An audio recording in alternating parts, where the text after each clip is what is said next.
Jacqueline Klein was hit during a traffic stop in October, and the crash brought attention to the state's move-over law, where it requires us to move away from first responders with our lights on. But in the days after the crash, the number of drivers ticketed for failing to move over jumped. But what now? This year, officers ticketed more than 1,700 drivers right here in Maryland. It's not a new law, but the amount it's enforced could be. It's become a constant reminder, a memory of sorts. It's on all the time, all the time. I never turn it off. It's always on. Placed just in front of a Perryville Fire Department plaque, Station 6. I think when I hear a call, yep, he'd be the first one out the door. Yes, indeed. For Donna Barr, it's a solemn reminder of her husband's dedication to his team and family. His entire life, yep, he's always been fire department. There was just one day that the scanner was turned down. The emergency calls ringing through went unheard. John, my son, is the one who told me that what had happened, that Dad had gotten hit by a car. October 25th, 2013.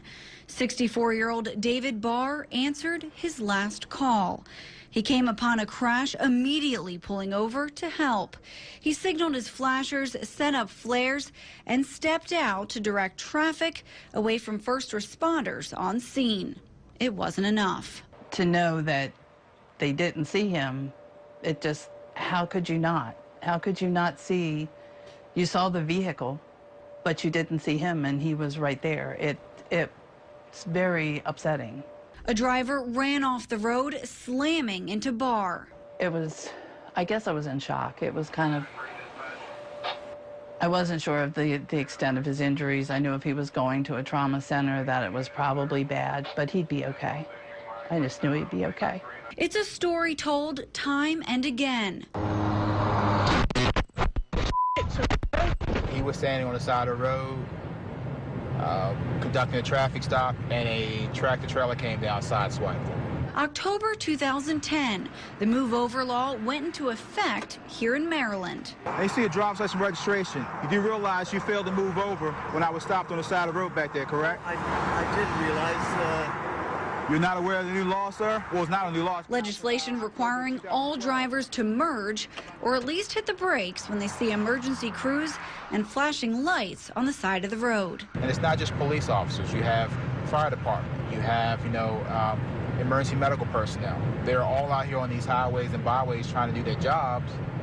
And the only thing they're asking is you give them a safe berth, safe area around them. It's a law that caught a lot of attention last October, specifically when 24-year-old state trooper Jacqueline Klein was struck and critically injured on the side of Route 100. If you see somebody on the side of the road, you don't want to do this to anybody. It's not worth it. You wouldn't, nobody should wish this on their worst enemy. Right around that same time, the number of drivers ticketed for breaking the move-over law skyrocketed. The months prior, the citations lingered right around 300 per month. October and November 2013, they jumped nearly 1,300 each. I think what we're trying to educate the public through media, as well as through actual stopping the people and citing them or warning them for their violations. But there seems to be another trend forming. The number of move-over citations have trickled down. Most recently, March 2014, 590 people were ticketed. My hope is that the public is becoming aware of the problem, they're becoming aware of the law, and they're obeying the law.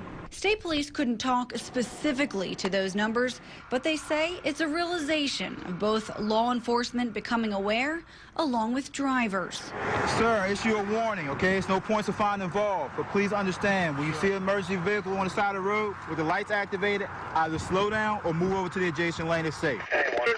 For families like the Barrs, it's a void that can't be filled.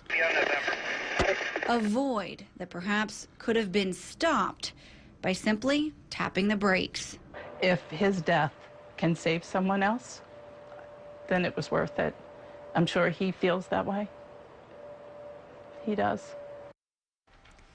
Last month, Governor Martin O'Malley signed a bill into law requiring tow truck drivers to be included in the move over law.